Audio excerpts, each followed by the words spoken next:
A pastagem é a principal fonte de alimento para o rebanho nacional. E hoje, 60% desse recurso está com certo grau de degradação. Isso significa que muitas fazendas têm 60% de sua área se perdendo ou com baixa produtividade. Por isso, fomos buscar um técnico em pastagem para pedir algumas dicas. A principal dica que a gente pode dar é olhar a pastagem como cultura. Não como aquele recurso que a gente não tem nenhum gasto, mas sim como aquele recurso que mais nos dá retorno em termos de investimento, em termos de insumos, em termos de investimentos feitos naquela área.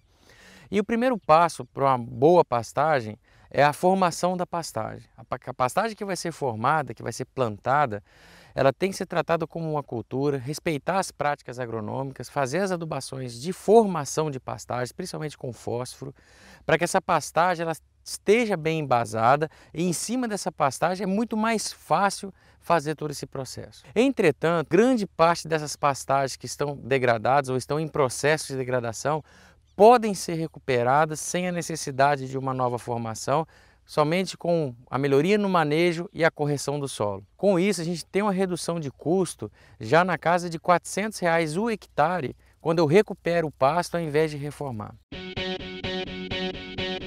E como o pecuarista identifica esse processo? O primeiro passo dentro da propriedade é fazer um diagnóstico da pastagem. Que diagnóstico é esse? É conhecer pasto por pasto, invernada por invernada, e identificar a área que tem que ser reformada, ou seja, aquela área que não tem capim, e identificar aquelas áreas que podem ser recuperadas, ou seja, aquela área que tem a espécie de interesse zootécnico. Após o diagnóstico, só esse fato a gente já tem uma redução significativa de custo, porque nós vamos fazer as operações que de fato são necessárias nas áreas.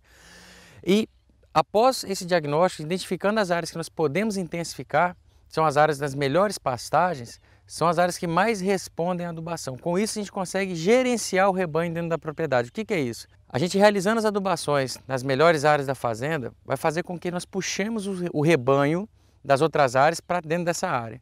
Com isso, a gente consegue dar descanso nas outras áreas, consegue desafogar a área para ser reformada, ou seja, a gente consegue gerenciar o rebanho dentro da propriedade sem a necessidade de vender a qualquer preço e nem tampouco arrendar pastagem para poder recuperar a fazenda.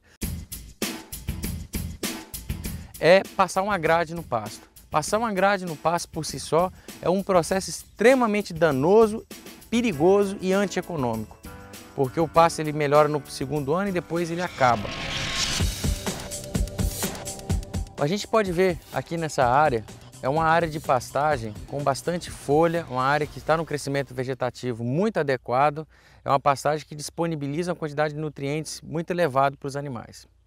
Porém, para se ter essa condição de pastagem, é fundamental respeitar o manejo do pastejo, ou seja, a altura do pasto, a altura do relvado, a altura de manejo do pastejo. Essas alturas, para braquiárias, que aqui no caso é braquiária brisanta cultivar marandu, que é o vulgo braquiarão, que o amigo pecuarista conhece, trabalharmos em sistemas de pastejo contínuo na casa de 20 a 40 centímetros de altura.